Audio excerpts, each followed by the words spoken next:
If you would have asked me 16 weeks ago if I thought obesity, being overweight in general, was a mental disorder and or a disease, I would have told you absolutely not. Being obese and overweight is a person's choice. They choose to live like that. They choose to eat more food than they should, and they choose to eat a load of bad foods. Mental illness doesn't exist. Ask me now, 16 weeks later, and I will tell you absolutely obesity and being overweight is a disease, a mental illness. And it's come to this point where I've acknowledged that as I've experienced it. And we'll start from the beginning of this journey that I'm not finished, but I've reached a milestone as of yesterday. Back in April, I had some symptoms that, according to the internet, most of them pinpointed towards type 2 diabetes. So I did what you would do, go to doctors. They issued a blood test. I had the blood test next day. And then the following day, after submitting the results of my blood test, I get a phone call from the doctors, and that usually means one thing: it's pretty serious. We need you to come in and have a chat. So I did, and the doctor told me that I was basically at risk of giving myself diabetes. I wasn't diabetic. I wasn't pre-diabetic. I was kind of pre-diabetic. And the doctor basically said that I need to do a 180 on my life, otherwise I'm going to give myself a serious health issue for the rest of my life. And it kind of knocked me back a bit mentally.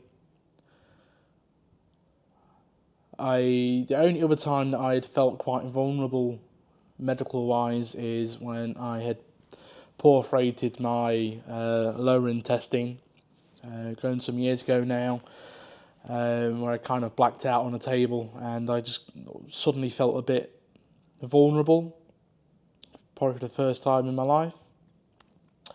And being told that, it's one thing Googling that you could be diabetic, but it's another thing being told by your doctor that you're going to make yourself diabetic and be reliant on a drug for the rest of your life.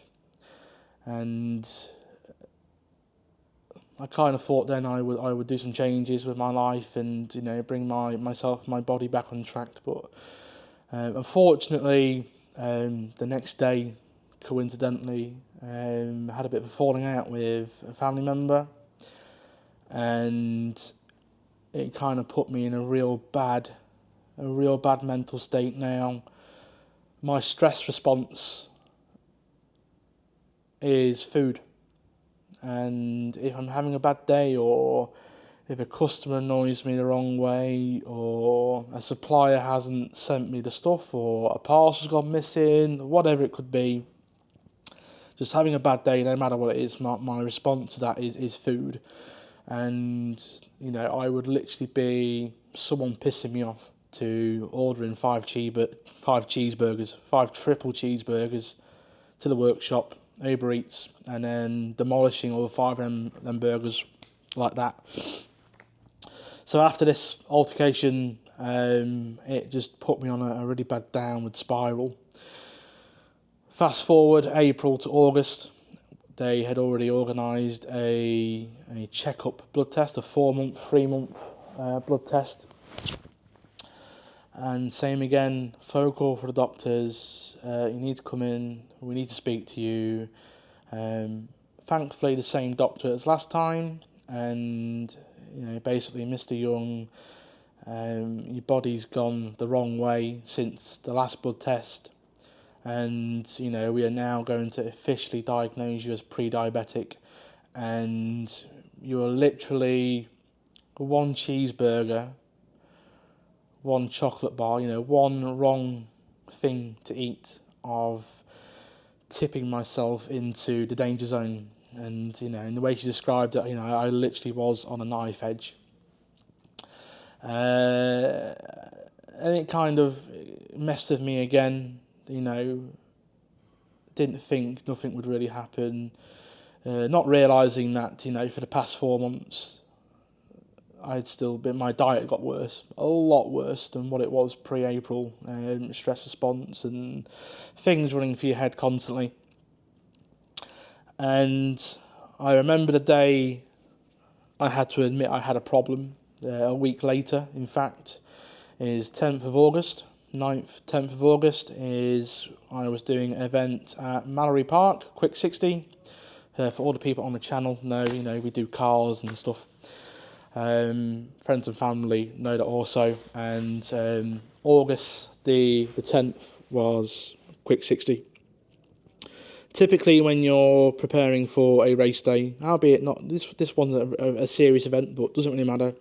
But when you're preparing for a motorsport event, your thought process should be, when you wake up in the morning, get to the workshop, pull the van out, pull the trailer out, make sure the tyres are good, the van's got oil, coolant, washer fluid, batteries charged, the car we're competing in, has that got fluids, we've got tyres, we've got tools, we've got a jack, etc.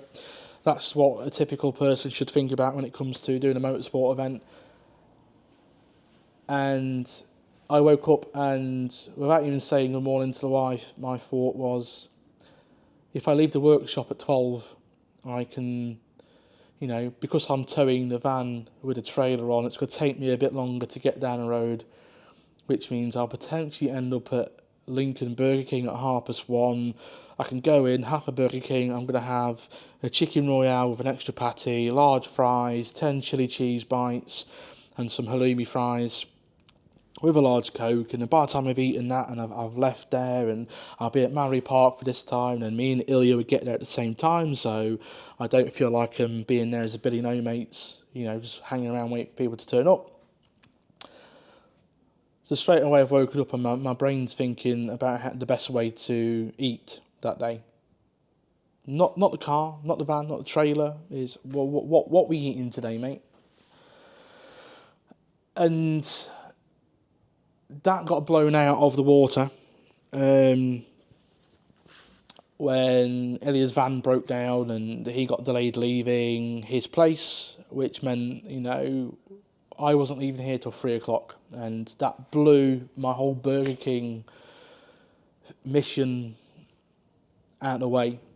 That was no longer the mission, and I then panicked. I was like, well, what am I going to do now? And that's not a plan. And I don't want to eat too late. I want to eat. I'm hungry now, and there's plan to eat at this time. So onto Uber Eats, and you order about 18 quid's worth of Greggs. I ordered, this is how bad it was, is that I'd planned the next 2 days, I'd planned to order hot food to eat now, something to eat on the way down and to eat there in the evening, and then some sausage rolls for breakfast, and then the rest of the pizza and stuff for the journey back the next evening. And the Uber Eats order took an hour to get accepted, which meant all the hot food I'd ordered was going to be stone cold, and it did, and it arrived an hour and a half later, and it put me in a really foul mood, and I was just seething all the way. I got the food at this point, but I was seething driving all the way to Mallory Park, and I kind of had to sit and look at myself and go, you've got a problem here, mate. And then the acceptance of that was on the following Sunday. Me and the wife were going to Peterborough to go cinema, go shopping and get something to eat. And I kind of had to have a difficult conversation with her where I was like, I think I've got a problem. Men don't like to admit they've got problems. It makes them feel and look vulnerable, and men are meant to be nice, beefy and strong, but I had to, all the people to open up to. The wife's the best person to do it to, and I said, I've got a problem with food, I can't stop thinking about it. I'm eating way too much. It's costing me lots of money. What should I do? And I kind of seen the memes, the Ozempic memes at the time, and thinking, I can't afford that, I don't know what to do with that. Then a bit searching into it, I discovered that there was a new one called Mounjaro. And I told the wife that I would like to go, I want to lose weight, I want to get better, and I want to be lazy about it. I don't want to be doing lots of exercise, I don't want to be cutting the calories, because I'll be lazy and I won't follow through with it, and I think these injections are the answer to that. And absolutely, and Rachel being Rachel was actually absolutely dead against that idea. Didn't want me to do it, didn't want to inject myself with an unknown chemical. We've had a COVID jab, so that's controversial in itself. But yes, so I the Monday after, I ordered the injection after a screening process. My first pen arrived Tuesday, and then 16 weeks ago I injected myself for the first time on Wednesday morning, weighing, sorry, I've got some notes here. So my starting weight was 23 stone 10, which in other figures is 332 pounds and 151 kilos. As part of my blood test, I had hypertension, which is extremely high blood pressure. I was in the 155, 160 range, which was dangerously high. So that's on top of diabetes. That's another health issue in itself. And I'm happy to say that 16 weeks later, with a lot of effort, exercise, I have lost 5 stone, or 5 stone 1 pound to be exact. And for other figures, again, notes. So 5 stone 1 pound is 71 pounds and 32 kilos. So in 16 weeks, 4 months, 71 pounds, 32 kilos is gone off my body. You can't really tell because I'm still wearing the same large hoodies that I was wearing 16 weeks ago, and it kind of hides how my body looks now. Not that it looks that much different anyway. Figures, that's an average of 4.4 pounds a week over the 16-week period. That's 2 kilos a week. My maths could be wrong, but iPhone calculator, innit? And that couldn't be done without the injections. Couldn't be done without the injections, and it couldn't be done without the incredible support of the wife. I think if you're doing some journey like this, it's incredibly important to have someone extremely supportive, and I couldn't have picked a better person to support me throughout this journey, to the point where when we weigh, we tend to high-five each other when we lost weight. That's the sort of relationship that we've got.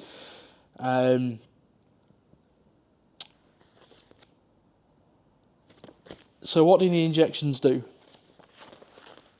The injections do 2 things, which one I understood, the second one I didn't until I took it. And the first thing it does is it slows down your digestion system. Your digestive system slows it right down, which means food processes through your intestines slower, which means your stomach empties at a slower rate, which means you end up having the sensation of feeling full for longer. And because your body has a sensation of feeling full, you don't have the thought process or need to go eat.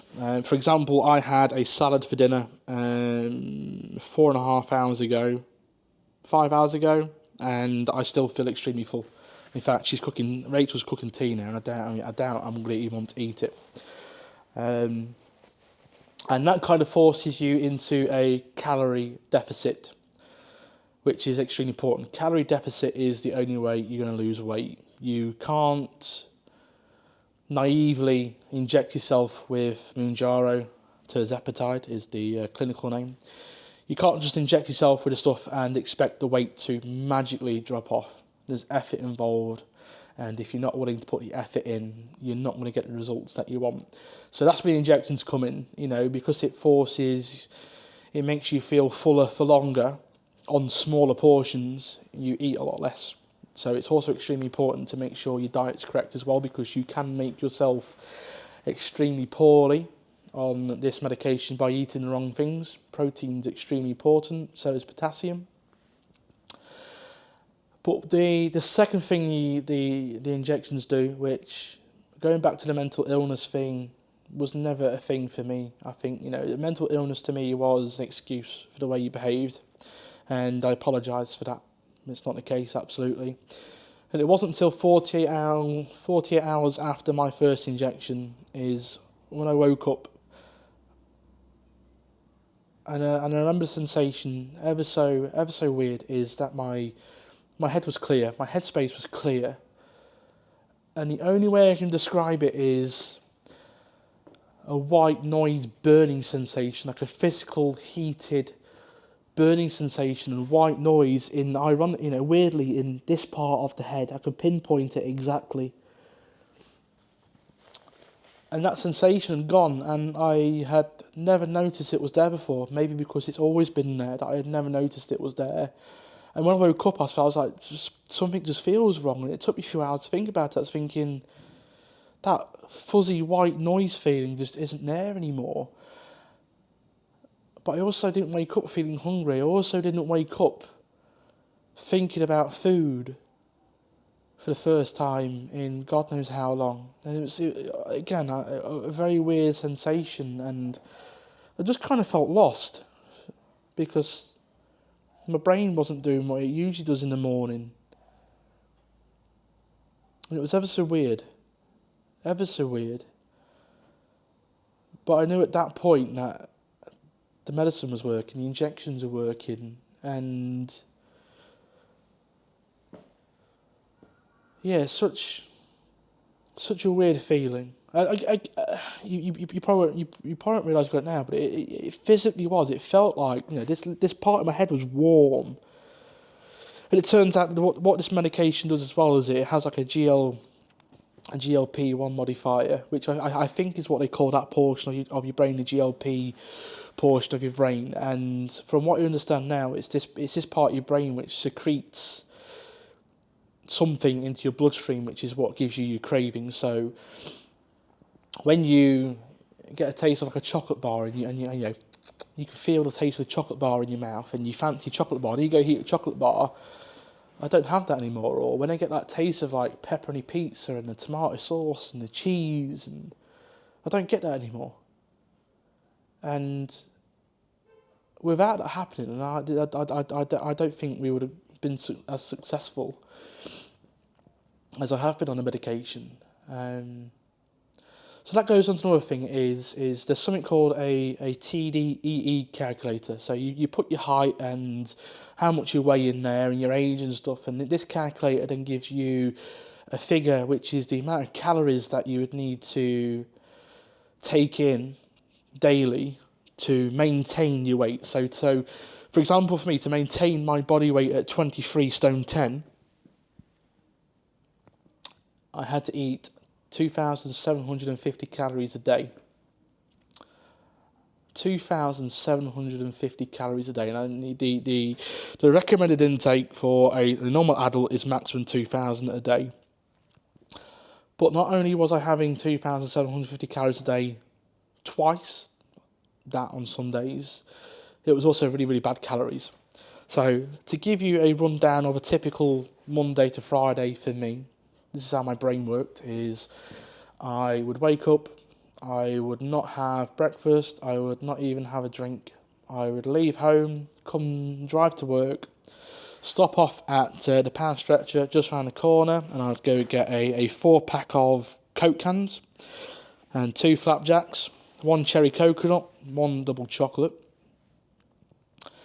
I would then come to work, I would sit in the office just there, and for my breakfast would be a can of Coke and 1 of those flapjacks. So a bit of perspective, a can of Coke is like 150 calories, and I thought them flapjacks were healthy, a bit naive, not realising that each flapjack had 500 calories each. So for my breakfast alone was 650 calories, and it wasn't even good calories. 10:45 every day on the dot, Sue the sandwich lady pulls up outside my workshop, and I would get a slice of pizza, a steak bake, and a cheese and bacon turnover. And hot food, so I ate it straight away. So by 11 o'clock, I had consumed 2,000 calories, can of Coke, flapjack, pizza slice, steak slice, cheese and bacon turnover, and another can of Coke to wash all that down with. So 11 o'clock, and I've already reached my target calories for the day, the recommended amount of calories for the day. For dinner, I would have another can of Coke and finish off that other flapjack. So we're 2,600 plus calories here, and we're only at 1 o'clock. I would have that other can of Coke in the afternoon, and then leave here, go home. Portion sizes out of control, would be enough to feed 4 people. I would eat it, no sweat, without you thinking about it, and wash that down with a 1.5 litre bottle of Coke, or at the time I was buying Coke by the case, and I was going through easily 6, 7, 8 cans in an evening. And then one of the symptoms that I had was that as soon as I'd finished a large meal, I could be feeling absolutely fuller than bursting point my stomach was at. And as soon as I would finish a meal, not being able to squeeze in another pea or an ounce of gravy, I would instantly crave sugar. And within about 5 minutes of finishing a spaghetti bolognese with like 4 slices of garlic bread and cheese on top, and 400 grams of mince and all this pasta, the bowl was piled high, and I ate it without even thinking about it. Straight onto a bag of Haribo and a pack of biscuits. So we're already easily 4,500, 5,000 calories in a day, Monday to Friday. Then a Friday evening would always be a takeaway, and typically be a Chinese. And again, we would order enough Chinese to feed about 5 or 6 people, and the plate would be licked clean. And Friday dinners was my Uber Eats day as well. So Uber Eats on McDonald's has the 4 for 4 deal, which gives you 4 burgers, 4 fries for 18 quid. And I would literally have 2 Big Macs, 2 chicken sandwiches and 4 fries for dinner on a Friday. Then go home, then go have the Chinese, finish the Chinese, bag of Haribo, pack of biscuits, 6 or 7 cans of Coke.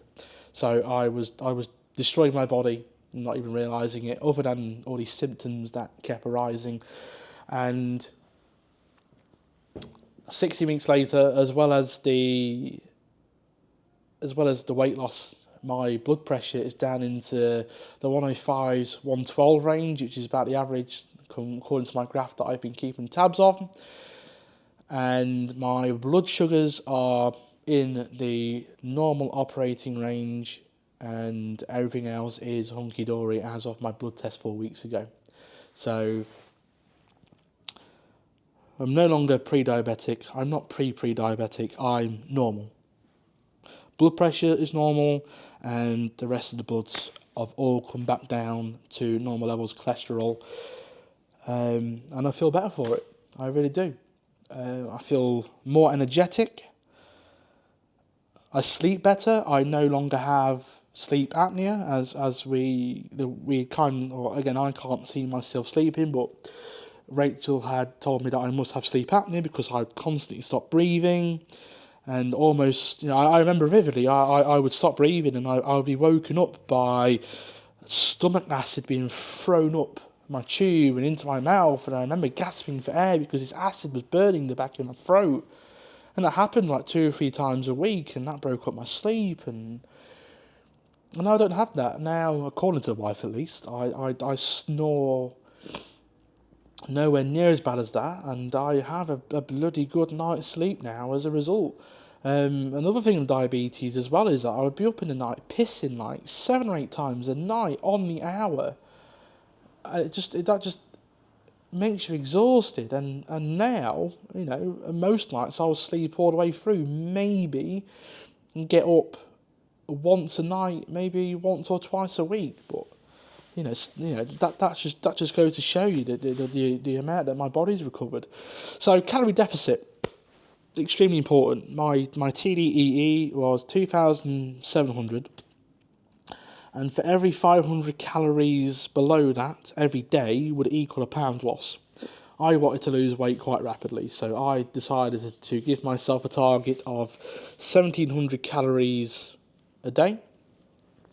And for the first 2 months, we calorie counted, and when I say we, again, we're a team, and without Rachel, this would not have been possible, and she was fully on board, and I appreciate her for that.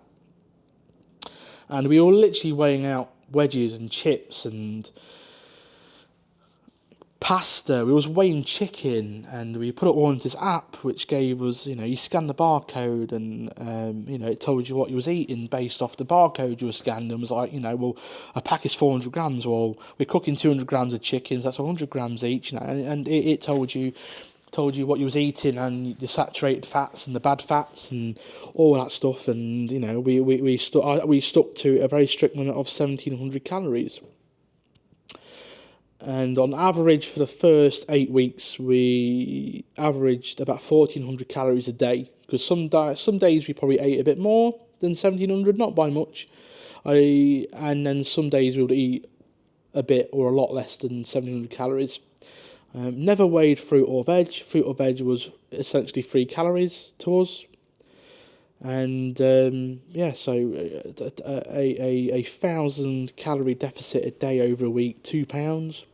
And then we decided to do some exercising. So you can lose weight on this just by calorie deficit and sitting on your arse on the sofa. You can, if that's what you got to do because you got kids and whatever, then so be it. It's definitely going to help. But other than 2 cats, we've not really got any dependents. So we started to go swimming at the local swimming baths, and we literally go 3 or 4 times a week now. The minimum 3 times, 4 times if we can fit it in, or if we're not too tired, because some of those days are back to back. Sunday, Monday, and Wednesday and Thursdays are back to back. And when I first started, I was struggling to do 750 metres of breaststroke. And out of that time, I was burning, I think, 1,200, 1,300 calories on average across the first couple of weeks.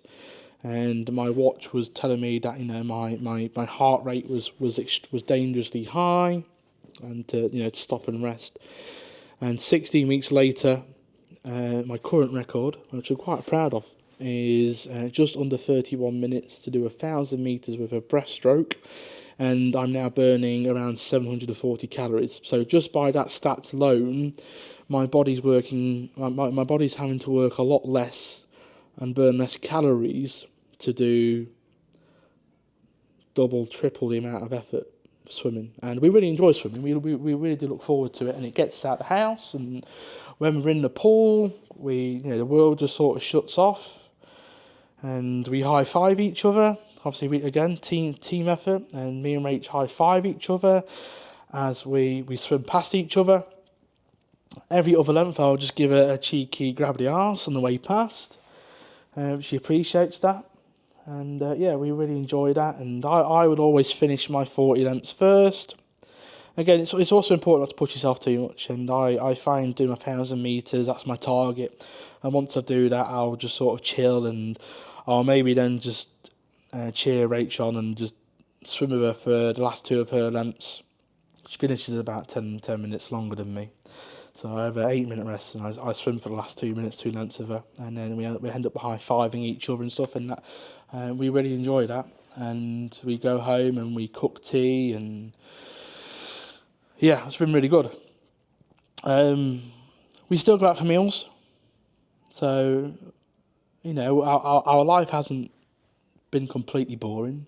If anything, the complete opposite. And we still go out for meals.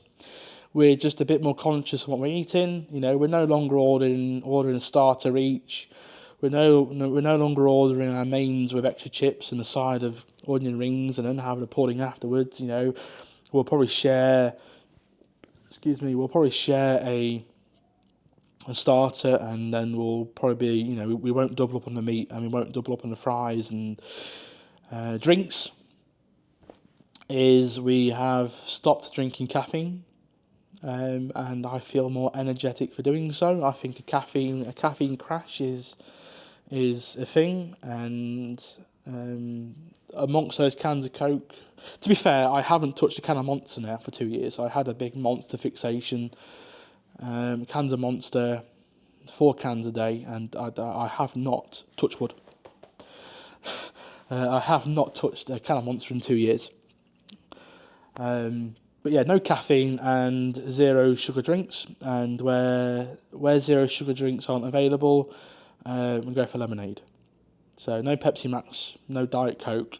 Literally like Fanta Zero, Sprite Zero, them cheap Aldi Zero drinks you can get. You know, like six cans for like £1.50. You know.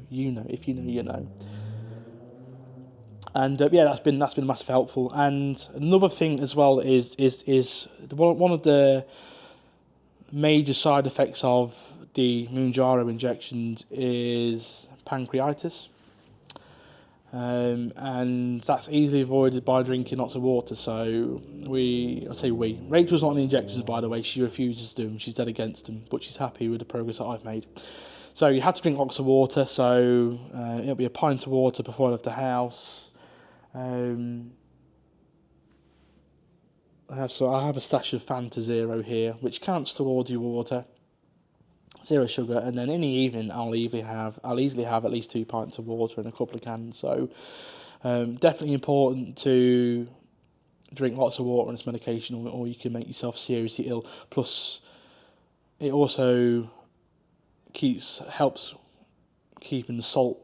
Maybe not a thing, but the salt will stay your system, which goes back to the eating out thing. Is takeaways. Do we still have takeaways? Yes, we still have takeaways. The last time I touched the McDonald's was when me and Ilya was building the engines, so that must easily be 12 weeks ago, when I was building the engines. I left here at like 11:30 at night. Rach had not eaten because she'd been to the gym and doing bits and bobs, and it was too late to cook. I thought, you know what? Once, just us once, I will go to McDonald's on the way home, and had a Big Mac. And honestly, the morning/day after, I was so poorly, so poorly, and that's put me off those kind of fast foods. Will not touch a McDonald's. We have not had a Chinese takeaway since, because the portion size is just way too big. And pizza, we do like a pizza, but a pizza order, a typical Domino's order. Everyone knows Domino's would be, 21 chicken kickers, garlic bread, wedges, 2 large, a large pizza each, 2 large pizzas, and then for me would always be the cookies, and that'd be gone. Maybe save a slice for breakfast in the morning for workshop here. And now we've got to a point where we are literally ordering at the local pizza place, which is going off topic from Domino's, but the local pizza place, our order again will be 2 large chips, 2 large pizzas, and now we're ordering 2 medium pizzas and a medium chips to share. And I honestly struggle to finish that now, whereas before it had been demolished. So yeah, it's definitely been good losing weight. Comes with its other downsides though, which I'm sure you'll understand, is the race cars have suffered. As you can see, I've not touched this since that track day in April. The new project is just sat there dormant, and I think that's a byproduct of the GLP-1 portion of your brain. Is I don't crave anything anymore. Very rarely crave anything. So, which is annoying to the wife, because when she says, "What do you want for tea?" usually I would probably think of 2 or 3 things. Go, you know what? I fancy this. I don't get that anymore. I don't get that taste in my mouth that goes, I want that. Which annoys the shit out of Rach, because I genuinely don't fancy anything. anything. Even not lately though. But it also means that I associate my late evenings and my Saturdays by ordering a pizza or a kebab in, or ordering loads of Greggs on a Saturday, which means I'm coming in to eat all this food, and because I'm not ordering or even tempted to eat this food, I'm not in on a late evening or a Saturday. So the cars have suffered because that association with food and cars just doesn't exist anymore. I'm slowly coming around. We are waiting for some things to happen in the background for both cars. Bless their little cotton socks. So hopefully, once we've got Christmas and New Year's orders out of the way, I'm going to give myself a few days to come dive headfirst into cars, which brings the next problem that I've got. Is we've recently just filmed a video on this car, Saturday just gone. I'd sat in this car for the first time since undoing the harnesses last, and they don't fit. So when you get out of a race car, you just tend to rotate the clip, all the straps go clink, clink, clink, clink, you get out of the car. And then when you get in the car, you then loosen the straps, then click it all together. So I got out of the car and, I got in the car, put the harnesses on, not adjusted since last time I got in the car. And, there was like an inch and a half gap in between my stomach and the harnesses, which is good news. But also bad news, because it means I've got to get new harnesses, or at least adjust the harnesses. Clothing-wise, I've gone from a 44-inch waist down to 38, which means there is now a 1-inch gap either side of me in the bucket seat, which means I've got to go buy a new bucket seat. But equally annoying is I bought the same bucket seat for this one, the same bucket seat in both cars, same wide boy bucket seats, just so both had the same feeling. So now I've got to go buy 2 brand new bucket seats, which is an expensive affair. And when I put my race suit on, I look like the Michelin Man. So losing weight is very expensive, because now I've got to go buy new race car parts and a new race suit and possibly a new helmet. That's one thing I haven't put on yet. I've also had to go 2 sizes down on my wedding ring, because it didn't fit. In fact, I probably need to go, I got this one about 4 weeks ago, and I think I need to go a size or 2 down again. So I've had to buy a new wedding ring. Luckily, they're 18 quid off Amazon. The ring's not important to me, the relationship is, so cheap rings. So yeah, losing weight's very, very expensive. So this video might seem weird, and I hope you've left, you're here to the end. It's probably long, I don't even know how long the video is. I could probably tell you actually. We're 37 minutes in, so let's and I've got 2% battery left, so I need to wrap this video up pretty quickly. If you're thinking about weight loss injections, and you want to know some serious advice, get in touch, and I will comment down below, Facebook Messenger, email, whatever, and I'll answer your questions to the best of my ability. It's been great for me. It can be great for you. Cost-wise, I'm up to I've done a month on 2.5 milligrams, a month on 5 milligrams. I did 2 months on 7.5 because I felt that's where I sort of plateaued, and I've just got on to 10 milligrams. And let me tell you, 10 milligrams is kicking my ass because I can hardly eat anything, which is good. So it's important to prioritise your protein. And my latest injection was 180 quid plus postage.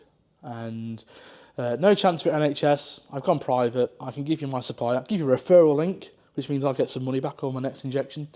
But yeah, I'm happy I've taken it. I've turned my life around. A lot lighter, a lot happier, a lot more energetic. Overall's good. So thank you for being supportive. I know you're going to be. And thank you for listening for nearly 40 minutes on my issue with mental illness.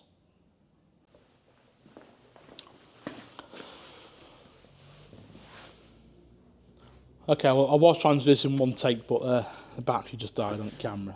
So yeah, we're 40 minutes in. So yeah, if you have been thinking about going on these injections, and definitely support it. Just for comparison, is my latest injection, which is 10 milligrams, is 180 quid. And I was spending 80 quid a week on junk food that I'm not spending now. So if anything, it saved me money by spending money on the injections.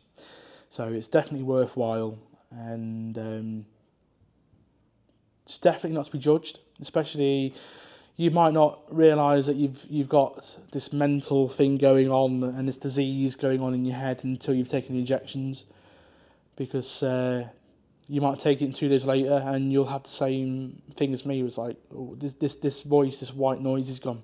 So definitely a thing to do. There's no shame in doing it.